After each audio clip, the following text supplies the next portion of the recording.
फंसे वाली मछली न खुद हम जाल बानी, लाइन जनी मारा अभी दूसरा के माल बानी। और फंसे वाली मछली न खुद हम जाल बानी, लाइन जनी मारा अभी दूसरा के माल बानी। बाटी ऊपर 32 और नीचे के 30 एज भइल बाकी बड़े नाबालिग। कौन हटे तोर कौन हटे तोर खरबूजा के मालिक, कौन हटे तोर खरबूजा के मालिक, कौन हटे तोर खरबूजा के मालिक।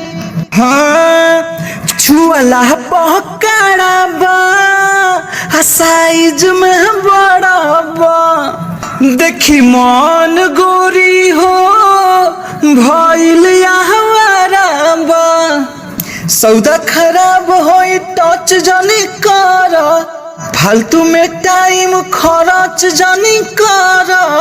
घूमता रू बाजार तू बदल के यार, मुहवा पपोतवाइल लुकाली। कौन हटे तोर कौन हटे तोर खरबूजा के मालिक, कौन हटे तोर खरबूजा के मालिक। अरे कौन हटे तोर खरबूजा के मालिक।